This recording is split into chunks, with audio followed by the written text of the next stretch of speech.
नमस्कार दोस्तों, स्वागत है आपका हमारे YouTube चैनल बिहार स्वाभिमान के इस कार्यक्रम में। यहाँ हम बिहार से जुड़े अनेक विषयों पर अपना विचार आप लोगों तक रखते हैं और आशा करते हैं कि आप सभी भी अपना अपना विचार कमेंट के माध्यम से ज़रूर हम तक रखेंगे, ताकि हम सरकारों और लोगों तक ये अवेयरनेस फैला सकें कि बिहार के नवनिर्माण में अपना हम जो भी वैचारिक योगदान दे सकते हैं वो दे सकें।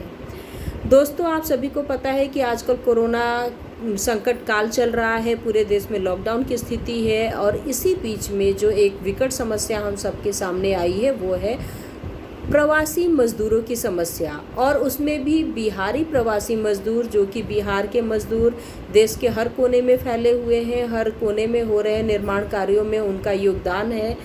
तो इनकी समस्या ज़्यादा दयनीय है, और ज़्यादा दयनीय इसलिए क्योंकि लाखों की संख्या में इनकी संख्या है, लाखों हैं ये लोग।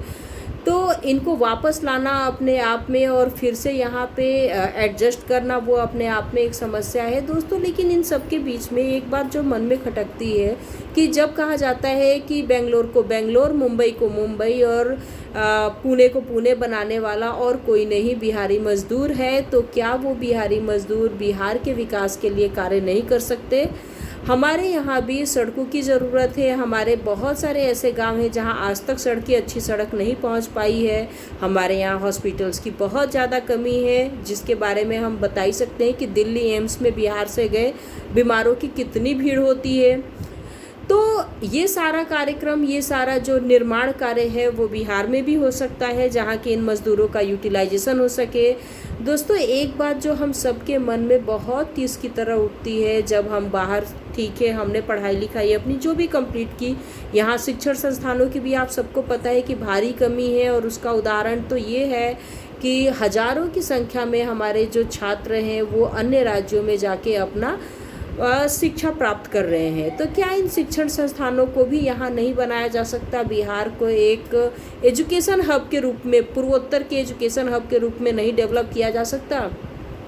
तो इन सब बातों पे ये विचार करने योग्य ज़रूर है। बिहार के बारे में एक चीज़ जो कहा जाता है कि individual, intellectual but community backwardness, तो ये बात सोचने पे मतलब मजबूर करती है कि क्या है। लेकिन बात तो सही है, क्योंकि बिहार, बोला जाता है कि बिहार से IITians बहुत ज़्यादा आते हैं, IAS बहुत ज़्यादा क्रैक करते हैं। तो इस तरह के जो गवर्नमेंट जॉब्स बिहारी बहुत ज़्यादा क्रैक करते हैं, यानी इंटेलिजेंस तो है, बिहारी इंजीनियर बहुत हैं, डॉक्टर्स भी हैं। हमारे कई ऐसे सरकारी विभाग हैं जहाँ की बिहार से जुड़े लोग मिल जाएंगे।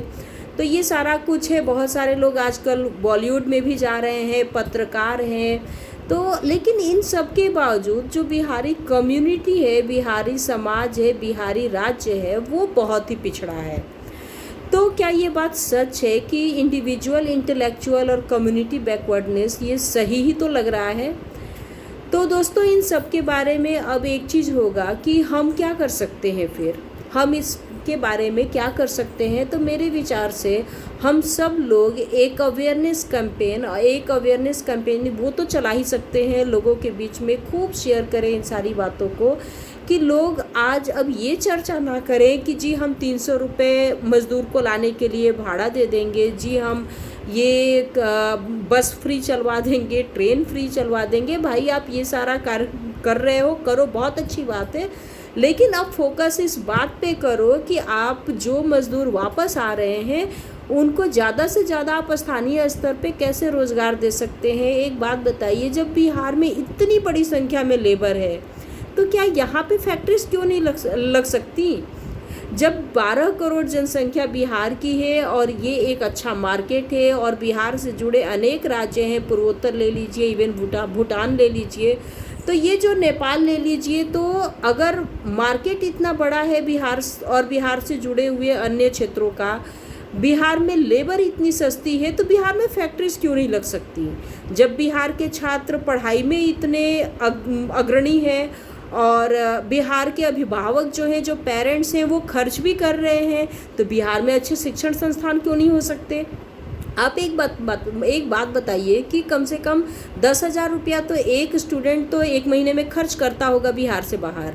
तो क्या वो शिक्षण संस्थान बिहार जैसे राज्य में ही नहीं हो सकते, जिससे कि एक स्टेशनरी का शॉप करने वाला उसका भी भला हो, वहाँ टिफ़िन चलाने वाले का भी भला हो, वहाँ आसपास जो गोलगप्पे बेचने वाला है उसका भी भला हो, वहाँ जो किराए पे घर देने वाले हैं उनका भी भला हो। तो ये ओवरऑल एक डेवलपमेंट साइकिल अपने आप ये थ्रेड शुरू हो जाएगा। तो बात यही है कि अल्टीमेटली हम इन सब चीज़ों के लिए हम क्या कर सकते हैं, क्योंकि ये सारे काम तो सरकारें करती हैं। सही है, आप सब ने अपना अपना एजुकेशन कंप्लीट किया, हम सब कोई ना कोई जॉब लेके और बिहार से बाहर सेटल हैं। ठीक है, हमने पढ़ाई भी बिहार से बाहर की, सेटल भी बिहार से बाहर है, लेकिन देखिए एक कहीं ना कहीं जुड़ाव तो है, हम सबका बचपना वहाँ गुजरा है। तो हम ज़्यादा कुछ नहीं तो कम से कम ये काम तो कर ही सकते हैं कि इस टाइप की अवेयरनेस हमारे हाथ में स्मार्टफोन है तो हम सब एक सोशल कैंपेन शुरू करें, सोशल मीडिया पे हम ये कैंपेन शुरू करें और ये चीज़ इस बात का अवेयरनेस लाएं कि लोग अब इस बात पे चर्चा करें कि बिहार में डेवलपमेंट कैसे आएगा। क्योंकि ये चीज़ें सिर्फ बिहार के लिए नहीं बल्कि अन्य प्रदेशों के लिए भी ज़रूरी है, क्योंकि बिहार से जो माइग्रेंट लेबर अन्य प्रदेशों में जाती है तो वो एक तरह से लाइबिलिटी वहाँ के लिए है, भार बन जाता है। क्योंकि आप एक जगह पे इतने सारे लोग इकट्ठा होके तो वो कहीं ना कहीं फिर गलत रिस्पांस आनी शुरू होती है। और आप सबको पता है कि कभी बिहारी लेबर के साथ, कभी बिहारी छात्रों के साथ कई बार बाहर समस्याएं आती हैं और सबकी अपनी अपनी बातें हैं। लोकल लोगों को लगता है कि भाई ये अपॉर्चुनिटीज़ हमें मिल सकती थी, इन्हें क्यों मिल रही हैं। तो ये सारी समस्या है और यहाँ के लोग भी कोई खुशी खुशी जाते नहीं हैं। एक बात बताइए, अगर अच्छे से शिक्षण संस्थान यहाँ पे अवेलेबल हो तो कोई कोटा, महाराष्ट्र, बेंगलोर जाके क्यों बच्चा पढ़ेगा? वो यहाँ पे नहीं पढ़ सकता। यहाँ पे अगर रिसर्च इंस्टीट्यूट हो, यहाँ पे अगर अच्छे इंजीनियरिंग कॉलेज हो तो यहाँ पे लोग क्यों नहीं, अभिभावक यहाँ पे क्या पेरेंट्स नहीं पढ़ाएंगे? अगर मान लीजिए कि आपके मज़दूरों के लिए यहीं पे अगर निर्माण कार्य शुरू किए जाए, जो कि भारी ज़रूरत है उसकी, ऐसा नहीं है कि हमारे सारे निर्माण कार्य हो चुके हैं, तो हमारे पास तो बहुत ज़रूरत है बिहार में इन कार्यों की, तो वो किया जाए तो वो चीज़ें होंगी। अगर फैक्ट्रीज के लिए मार्केट ये है, लेबर यहाँ है, तो फैक्ट्री यहाँ लगे तो वहाँ अगर हमें नौकरी मिले, चाहे वो मैनेजर की नौकरी हो आज के टाइम में या मजदूर की नौकरी हो, दोनों के लिए हमें बिहार से बाहर आना पड़ता है बिहारियों को। तो हमें अगर लोकल लेवल पे मिले तो इसमें बुरा क्या है?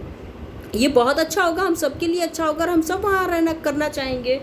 तो दोस्तों अल्टीमेटली बात यही है कि हम सबको एक्चुअली करना इस बारे में एक ही चीज़ है कि हम क्या कर सकते हैं। तो उसमें हम एक ही काम कर सकते हैं कि इस अवेयरनेस को हम फैलाएं, जितना हो सके इस बात पे ही अब चर्चा हो, सोशल मीडिया हो, जो भी प्लेटफॉर्म हमारे हाथ में है, जहाँ भी हम कर सकते हैं, सिर्फ इस बात पे आप अवेयर करें लोगों को कि अब ये बात नेताओं के सामने, सरकारों के सामने अब ये बात उठे कि आप बिहार के लिए कर क्या रहे हो, डेवलपमेंट वर्क।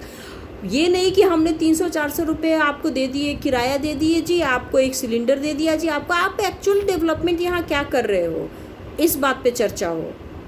तो ये बात है। और दूसरा एक सबसे ज़रूरी है कि आप बिहारी चाहे दुनिया में कहीं भी आप लोग हैं, जो भी हैं, लेकिन एक सेल्फ रेस्पेक्ट की भावना भी जगाएं और साथ में सेल्फ रिस्पॉन्सिबिलिटी भी, जो कि ये अपने कम्युनिटी के लिए हम रिस्पॉन्सिबल बने। ऐसा नहीं कि बस जी हम तो अपना सेट हो गए, हमारा काम हो गया, तो नहीं, आप एक जो कम्युनिटी रिस्पॉन्सिबिलिटी होती है वो भी लें। इस चीज़ को हम जो कर सकते हैं, बताइए कितना टाइम लगता है? 10-15 मिनट। 10-15 मिनट में अगर हम ये अवेयरनेस, ये चर्चा, ये बहस अगर हम शुरू कर सकते हैं, डिस्कशन लोगों के बीच में, और ये एक क्रांति, आर्थिक क्रांति जिसे हम बोलते हैं, तो इससे बिहार का भी भला होगा, आपका भी। एक आप चाहे कहीं भी रहें, काम करें, लेकिन गर्व से आप बोलेंगे, जैसे आज गुजराती, पंजाबी ये बोलते हैं, हाँ we are from Gujarat, we are from Punjab, तो एक सेल्फ रेस्पेक्ट वाली उनके अंदर जो बातें होती हैं तो वो भी आएंगी। और सबसे बड़ी बात है कि जो मज़दूरों को बिना मतलब के 2 वक्त की रोटी के लिए भटकना पड़ रहा है, कुछ माँ बाप इसलिए बाहर है कि अपने बच्चों को पढ़ा सके, अच्छे से अच्छा शिक्षा दे सके, कुछ मज़दूर इसलिए बाहर है कि वो अपना पेट पाल सके, कुछ माँ बाप अपने बिहार में इसलिए अकेले बूढ़े माँ बाप पड़े हुए हैं क्योंकि उनके बच्चे उनके साथ रह ही नहीं सकते। तो इन चीज़ों को आप समझें और इन चीज़ों को आप फैलाएं, इस पर डिस्कशन करें, ढेर सारा डिस्कशन करें। दोस्तों यही मतलब मेरा आपसे बार बार आग्रह है, हाथ जोड़ के आग्रह है कि आप इन चीज़ों को अपना आप यूट्यूब कंटेंट बनाएं, अपना आप चीज़ों शेयर करें, जो भी है, या ये इस वीडियो को शेयर करें, लेकिन करें, हमें करें, हमें इस रिस्पॉन्सिबिलिटी को लेना ही पड़ेगा। तो ये चीज़ है। और दूसरी बात कि हम नेक्स्ट टाइम में अपने आने वाले एपिसोड में ये डिस्कस करेंगे कि बिहार का पॉपुलेशन हम कैसे यूटिलाइज कर सकते हैं। आज चाइना आप देख लीजिए, इतने बड़े पॉपुलेशन के नाम पे ही वो मार्केट और लेबर इसी नाम पे पूरी दुनिया को परेशान कर रहा है, और बिहार है कि इसी लेबर और इसी पॉपुलेशन की वजह से बेचारा बना हुआ है। तो इस पॉपुलेशन को हम कैसे यूटिलाइज करें, हम इस बात पे अब अगली बार चर्चा करेंगे। उम्मीद करते हैं कि आप सब लोग इन सारी बातों पे अपना विचार ज़रूर रखेंगे, और इस जो हमारा वीडियो है इसको आप लोग खूब शेयर करेंगे और डिस्कशन भी करेंगे। धन्यवाद। आप अच्छे से रहिए, सेफ रहिए, अपने घर में रहिए और पर्सनल हाइजीन का पूरा ख्याल रखिए। जय बिहार, जय भारत।